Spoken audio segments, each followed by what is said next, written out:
Forever lasted for 3 years, 5 months, and 20 days. My peaceful and predictable life started falling apart 2 weeks ago. I'm Mark, and Carly has been my wife for 3.5 years. We met at a career event during my master's degree, where she praised the company she worked for. Although my degree and her job didn't align, we clicked. After a few ordinary dates, things took off. She was 6 months out of an engagement, and I had been casually dating for the past 2 years. We spent most of our free time together. While she had a salaried position, I was knee-deep in my thesis. We were both cautious about closeness, but once it started, we knew we belonged together. We got married after my graduation, vowing our love would last forever. I found a job close enough for Carly to keep hers, working in network solutions in northern Indiana as a project manager. I oversee a team of 12 and occasionally travel for client setups with a group of colleagues. I don't decide who travels. A group of project managers and my boss, Dennis, make those decisions. We aim to give everyone on-site experience. This time, I had 2 men and 3 women on my team, all older than me. Dealing with a challenging client, their experience was an asset. The first angry encounter didn't take long. We arrived at 8 a.m., had an introductory meeting, and began implementing our solution. Mid-morning, their supposed expert lost his temper with Leanne, one of my qualified team members. I helped diffuse the situation with their site manager. Leanne was shaken, so I gave her time to recover in the coffee room. Unfortunately, the scene repeated itself. After lunch, their expert was sent home, and despite efforts to calm Leanne, I eventually sent her back to the hotel. She joined the team for dinner, and I invited them to join me for a run around the park. Leanne was the only one who accepted. While jogging, she suggested running away together, but I reminded her of company policies regarding relationships between managers and subordinates. Back in my room, I was perplexed by the conversation. I talked with Carly, but didn't mention Leanne's actions. Leanne, always displeased with me being her superior, showed signs of disrespect.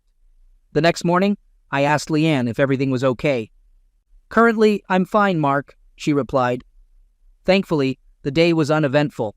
Their expert doubted our work, but didn't lose his temper. My team and I had dinner, and during the evening, a disruptive guest caused a scene.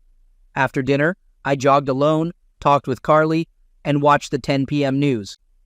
A knock on my door revealed Leanne with her coat on. I greeted Leanne and inquired about her well-being, noticing a change in her tone. She mentioned wanting to show me something and proceeded to reveal her body. I advised Leanne to cover up and declined her offer, suggesting she return to her room, with plans to see her in the morning. She responded with a mock sad look and a smile before leaving.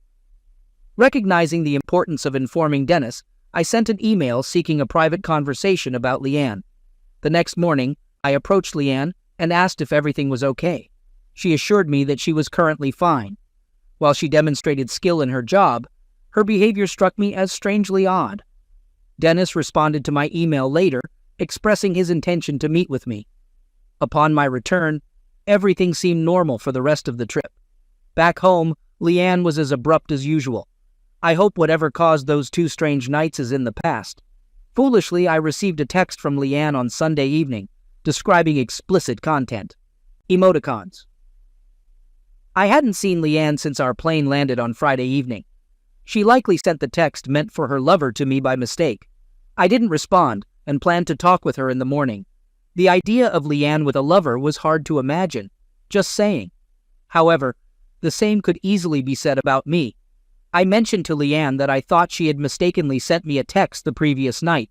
She replied, "Mark, I didn't send anyone a text message last night." I chose not to press the issue. She was deeply involved in debugging a problem, and I had a busy day myself. On Tuesday night, Leanne sent a message, which included a selfie. She expressed, "Could the closeness with you get any better? I don't think so." With more lovebird emoticons, I emailed Dennis again, reminding him of my request for a private conversation. He apologized for the delay, but postponed it until next Monday. Leanne called in sick on Wednesday, as Dennis was out of town. I had to wait a day to confront her. My day was quite ordinary. Unexpectedly, someone called my name as I was getting into my car. Whatever hit me knocked me out, and I woke up in the hospital. The police updated me on Terry, Leanne's husband, who thought I was having an affair with her.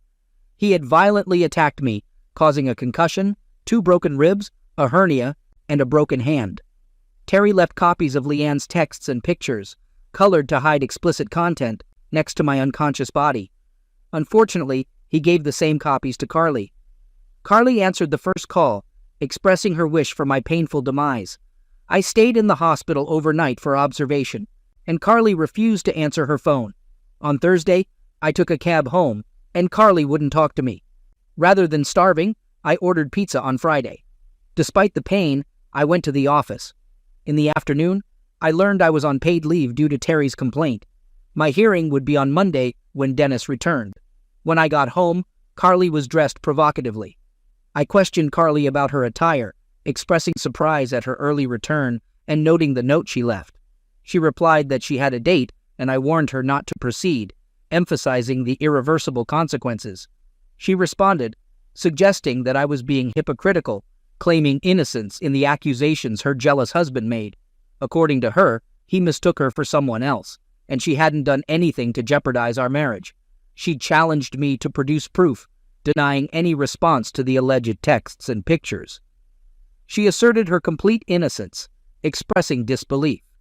She mentioned that she might or might not be back that night, advising me not to wait up for her. I reiterated my warning, but she dismissed it, setting in motion the end of our marriage. She revealed her intention to go on a date with someone from work as revenge for what she believed I had done. Her note echoed these sentiments, portraying me as worthless, and indicated her intention to have some fun. After our argument, I tried to get comfortable, but couldn't. I left a note for Carly, explaining that something was really wrong, and I headed to the UR. It was 6 p.m. on Friday. Tests at the hospital revealed a ruptured spleen, and my brother was listed as my emergency contact. They operated, stitched the spleen, and then stitched me back together. I woke up to the beeping and humming sounds, drifting in and out of awareness until finding myself in a sun-filled room. Following their recommended diet, I sat, contemplating my situation. My confusion was interrupted by my cell phone buzzing. Although the number was unfamiliar, I answered it. The caller accused me of being foolish, stating that I had been with her again last night. I defended myself, saying that Terry had the wrong person, as I had been in the hospital since 6 p.m. the previous night. Silence followed. I reiterated that I went to the gym at 8 p.m. and was only gone for an hour. Terry mentioned a text from her that morning, talking about the great closeness we had. I clarified that I was on the operating table and still at University Hospital in room 612. I assured Terry that I was not going anywhere that day and needed to get to the bottom of this. I promised to see her in a bit. I checked my messages and found a text from Leanne claiming that the closeness last night was so good the floor nurse dropped by to check her vitals and change her drip. Overwhelmed, I felt like asking her for something to end this nightmare. She left, saying she'd be back to change my dressings. As soon as the nurse left, Carly entered my room, still dressed provocatively, and asked if I was okay. I assured Leanne that I was fine and asked her to leave, expressing my desire for her not to be around. She pleaded, explaining that she was worried about me and had come right away when she read my note. In response, I stated that her staying out all night meant she ended our marriage, and I insisted she leave. My voice rose, prompting the floor nurse to inquire if everything was okay. I requested her assistance to escort Carly out, and security had to step in. I attempted to make sense of Leanne's actions, considering the possibility of revenge. I wondered if it was due to my rejection of her or being her boss. It had to be one of those reasons. I speculated that she might have mistaken my phone number for someone else's, as nothing else made sense. Carly called my cell, expressing that our marriage was over, and she wanted me to leave her alone. I responded, disagreeing with her, claiming she messed around and now acted self-righteous. She argued that I was wrong, asserting her innocence and stating that we were done. I hung up, and she sent a text message saying, "We need to talk." I refused, stating, "No, we don't. Move your stuff out or set my stuff by the door." She questioned our connection, saying, "I thought we were soulmates. Is that what you thought when you were having your revenge?" I retorted, "Is that what you thought when you were with your lover? I didn't need this." Frustrated, I turned off my cell phone and requested morphine. Just before lunch, the nurse returned to change my dressings, starting with my face. Terry and Leanne knocked and asked if they could come in. Leanne reacted, exclaiming, "Oh my God! Mark, what happened to you? Hi, Leanne. This must be your husband Terry, isn't it? What happened to your lip?" She diverted her eyes. I explained, "I ran into a door. It happened in the employee parking lot.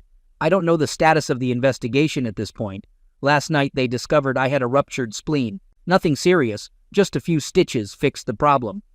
I knew Terry was the one who caused my injuries, and so did the police.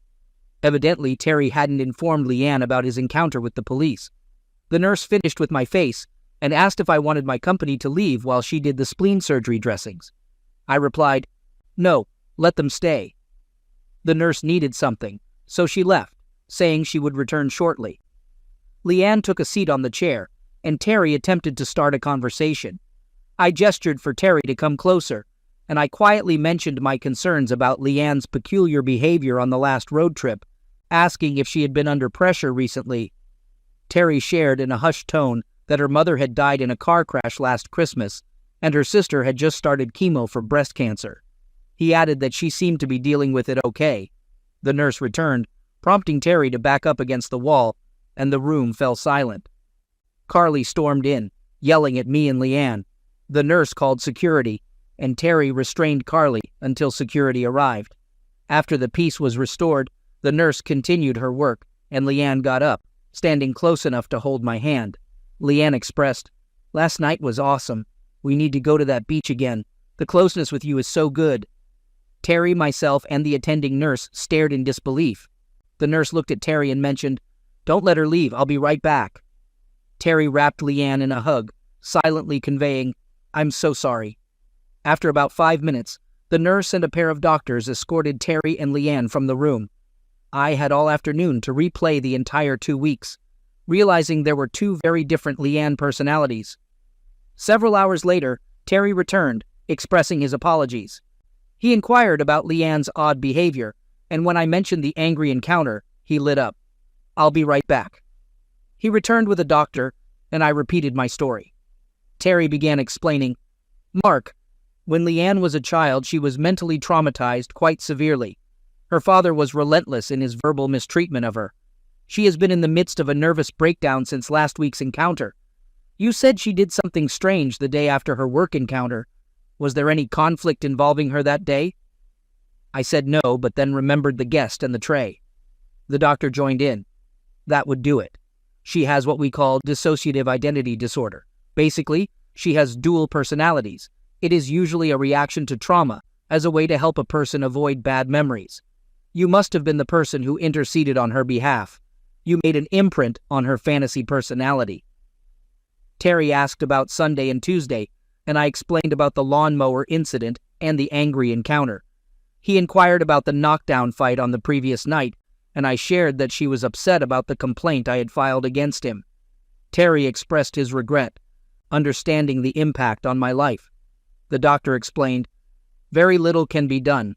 She needs extensive counseling to help her understand what's happened to her people. Get over it. It just takes time." Terry apologized again and left. Even though she had turned my life upside down, I really did feel sorry for Leanne. They informed me that I would likely be released by noon on Sunday if I had an uneventful evening. I sent an email to Dennis asking him to please contact Terry, as there had been some pertinent developments. I scrolled through the text messages from Carly, a whole lot of anger being vented towards me. It saddened me to think that this strange set of circumstances had ended my marriage. I played the voicemails, but her attempts to justify her actions only fueled my anger. They all hit the trash can. On Sunday, I drove back to find my house as I had left it. Carly had not moved out, and my stuff was still there. I started packing what I thought I'd need for the next week. Dennis called around 3 p.m. and asked if he could drop by. He said everyone was convinced I was not at fault and had done nothing wrong. My attempt to talk to him about Leanne, along with Terry explaining her medical issue, had satisfied all of higher management's concerns. I was reinstated, and this would be expunged from my employment history. Leanne had been placed on unpaid leave. I had just placed the last sack in my car when Carly pulled into the driveway. She accused me of planning to run away, calling me a coward. I explained that Leanne had a nervous breakdown and her allegations were untrue. Leanne was under observation at the university, and I suggested talking to Terry for confirmation. Despite my decision to cut my losses and move on, Carly pleaded for me to stay, claiming it was a misunderstanding. Carly insisted that Leanne made up the accusations and apologized, asking me not to leave. I firmly stated that I couldn't spend the next 40 years worried, emphasizing that I wouldn't stay married to a woman who used her personal life as a weapon of revenge. Despite Carly's pleas and apologies, I shook my head, closed my car door, and expressed my determination not to see or hear from her again. Carly continued to beg me not to go, suggesting we could overcome the misunderstanding. I expressed disbelief at her characterization of the situation as a misunderstanding, noting the changed tone in her messages and voicemails. Despite my hopes for an amicable divorce, the judge ordered counseling sessions, influenced by Carly's statement that she didn't want a divorce. Reluctantly, I attended the sessions to avoid any damage to my reputation. The first counseling session took a negative turn as the counselor attempted a divide-and-conquer approach. Carly presented her case, and then we swapped chairs. The counselor asked me to share my feelings, and I reiterated that I wouldn't stay married to a woman who used her personal life as a weapon of revenge. Carly's attempts to understand my feelings and salvage the marriage were met with my resolute stance. I repeated that I wouldn't stay married to a woman who used her personal life as a weapon of revenge. Carly's plea for more communication and cooperation fell on deaf ears, and I left the session, brushing away her attempt to stop me. As the counseling sessions continued, I maintained my refusal to cooperate. Carly persisted in discussing our feelings, but I hummed a song to drown out her attempts. Despite the counselor's efforts, the sessions deepened the divide between us. After complying with the court-ordered sessions, my attorney informed me that we needed to appear before the judge. The judge granted the petition for divorce, acknowledging the irreparable nature of the relationship. Carly's persistent pursuit of me continued after the legal resolution, with her waiting for me after work and running into me at the grocery store. I chose not to explain her actions, and her text messages inviting me out on dates were met with my resistance. Eventually, I found a way to slow down her advances. I responded to Carly's offer to go out on a date by informing her that my new wife would prefer her not to communicate with me anymore. I wished her a great life, and surprisingly, that seemed to work for a week. When she insisted that I wasn't married, I clarified that I hadn't said I was, but when I do find a new wife, that's what she will say. I requested her to move on, claiming that I already had, although her persistence made me anticipate complications in my attempts to find another woman. Now, as I try to navigate the dating scene, it becomes evident that I'm not particularly skilled at it. Despite my efforts, nobody I've encountered so far lives up to the image I had of Carly. However, I'm not in a rush. An acquaintance from accounting, a divorcee, showed interest, and I sought Dennis's approval before asking her out. After a few dates, she expressed a desire for a friends with benefits relationship. The morning after I spent the night with her for the first time, Carly sent a text. Carly questioned whether I loved this new woman, deeming it none of her business. In response, I curtly stated that my feelings were not her concern and conveyed that I still loved her. I added a brief apology, closing the conversation. Too little, too late. In the back of my mind, I can see you all watching my demise play out on Dateline. Leanne returned to work and was placed under the supervision of another manager. I do my best to avoid her. She has never said or done anything OD again. The police didn't want her need me to cooperate to convict Harry. The security cameras provided everything they needed. I did appear at his sentencing to ask the court for lenience. He was given a suspended sentence, but he still has a felony conviction. I've been married to Kathy for more than 30 years. We met when we were young, and now I'm 59 and she's 55. We have 3 adult children. Our life together has had its good and bad times, but we've always been there for each other. Kathy means the world to me. Kathy has some friends who believe in things like feminism, identity politics, and social justice. It's a bit different from what I think, but that's okay. People have their own ideas about these topics. Kathy and I, we sometimes talk about these things and try to understand each other's viewpoints. I did not pay attention to these ideas that Kathy had or was starting to develop. For me, they were all nonsense. Kathy had some strong views about how women were oppressed for a long time, which sometimes scared me. She personally hadn't experienced depression or discrimination. I found these discussions unsettling, so I often tried to change the subject when they came up. I have seen these woke women on TV shouting and talking all nonsense and screaming on people when they did not have any logical answer. I worried that Kathy was getting influenced by them. One day she started questioning our marriage, saying it had become dull. I suggested therapy to work on our relationship, but she wanted to go on a solo vacation instead. I reluctantly agreed, but later found out she went with her friends, who I thought were toxic. When Kathy returned from her vacation a week later, she looked like a completely different person. She had cut her hair short, and there was an unusual aura about her. It felt like she was someone I had never met before. She didn't hug me or show any affection when she arrived, which was unsettling and made me feel like a stranger to her. Kathy continued to spend more time with her friends and engage in protests, some of which I didn't support. I had a serious conversation with her, expressing my concerns about the direction she was heading. I told her that she needed to reconsider her choices. However, she didn't listen and continued with her activities. Things escalated when she was detained for participating in a protest that disrupted traffic. I had to pick Kathy up from the police station, and during the ride home, we had a very heated conversation. She remained silent throughout, which left me even more concerned about what was happening with her. Kathy began using social media, specifically TikTok, to share her feminist ideas. She started gaining a decent following, and it became clear that she was investing a significant amount of time and effort into her videos. She would spend hours getting dressed and creating her content for the platform. Her social media activities seemed to be consuming a lot of her time and energy. One day, I came across a video from Kathy that left me horrified due to its message. In the video, she discussed the desire to avoid becoming a miserable older woman.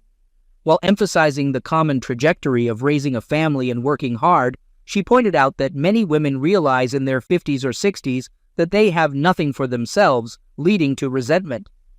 Kathy suggested the need to create individual lives, something exclusive for personal fulfillment. Even in good marriages, she noted that unhappiness could persist.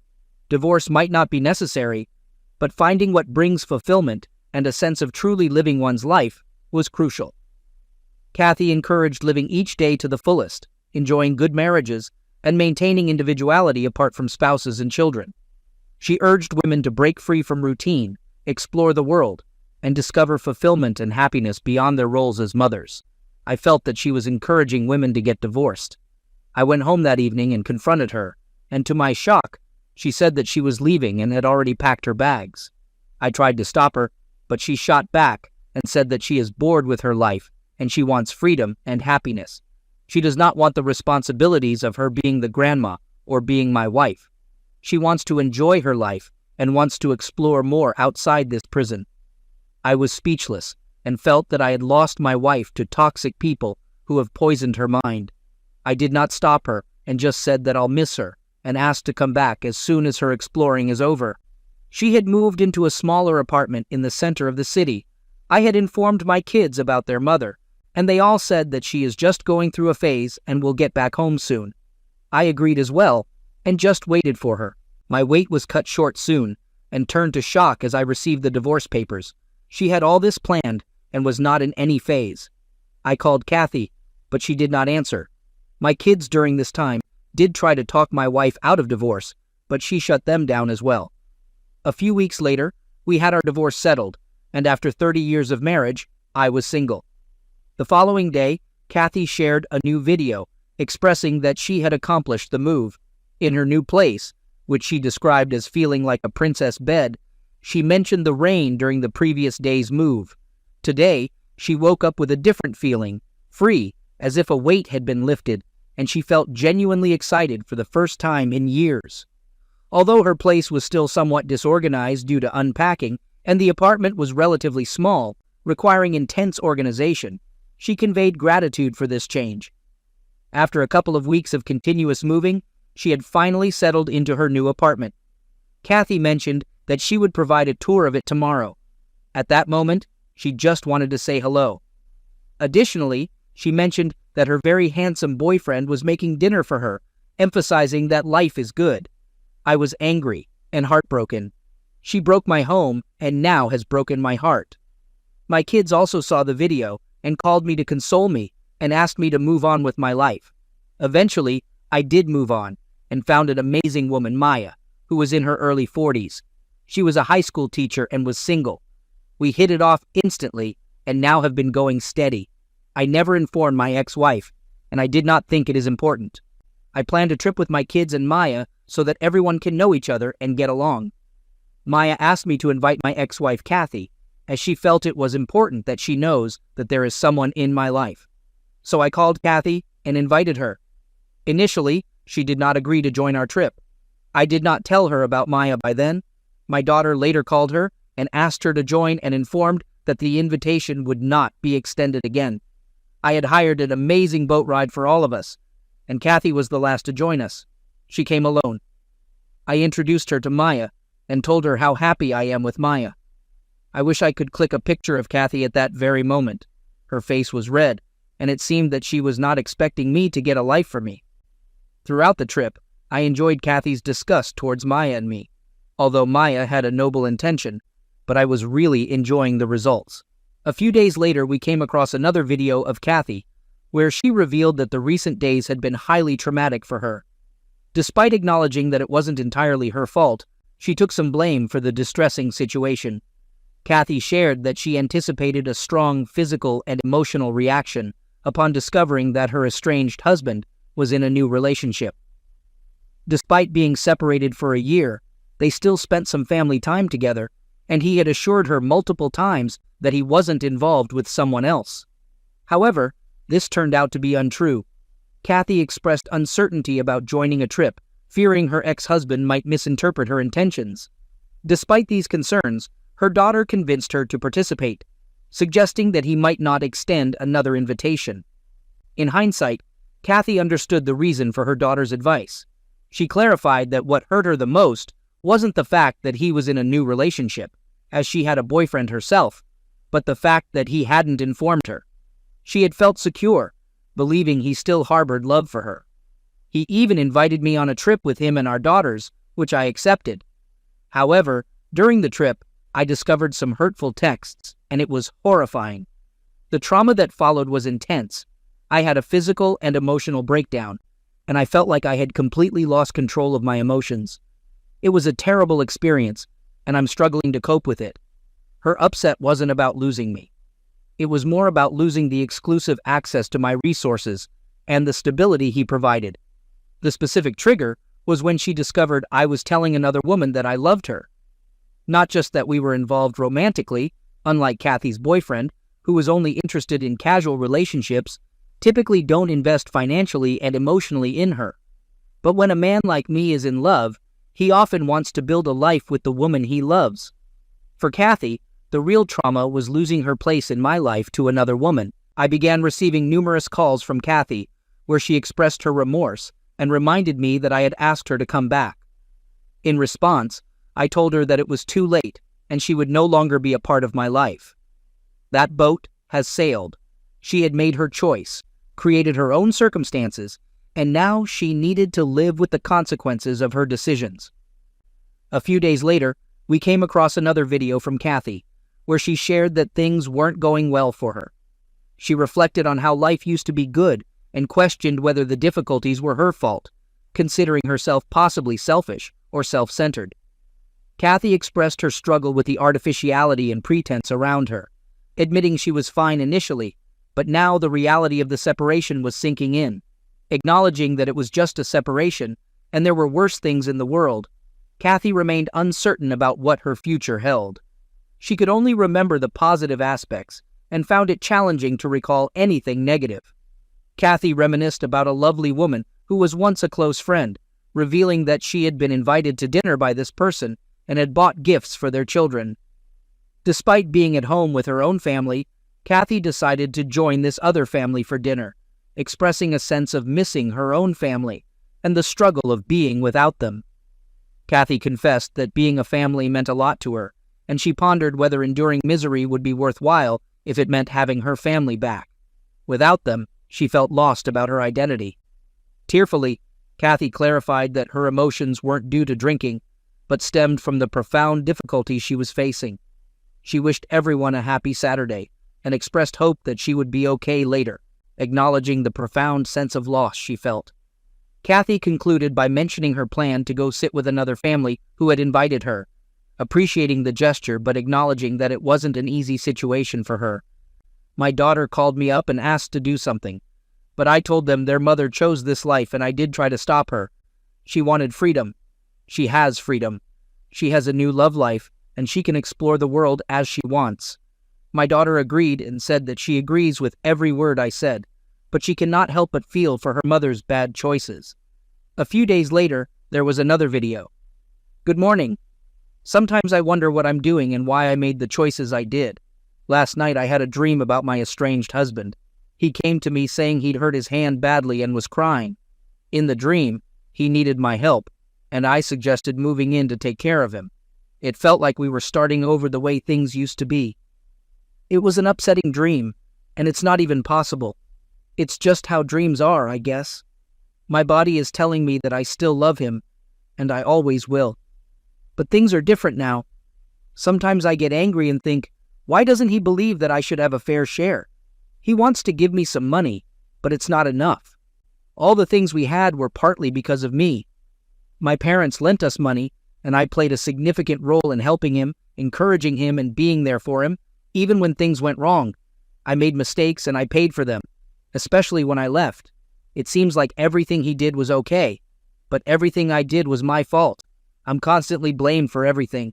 So now I'm at this point in my life, he has more money than I do, and I'm struggling to find a decent place to live. Some people, especially men, think that women don't deserve anything, that they're freeloaders, and that they should just fend for themselves. After 30 years of taking care of someone, I feel undervalued, like I have no worth. It's hard. I saw the video and felt that she has now lost her mind. She did receive her share of fortune as part of the divorce settlement. I did everything by the book, and as per the law, she cannot gaslight me and make me look like a villain in this story and cannot blame me for her bad choices. I wanted to retaliate and wanted to sue her for her video. Maya then stopped me and asked me to ignore her.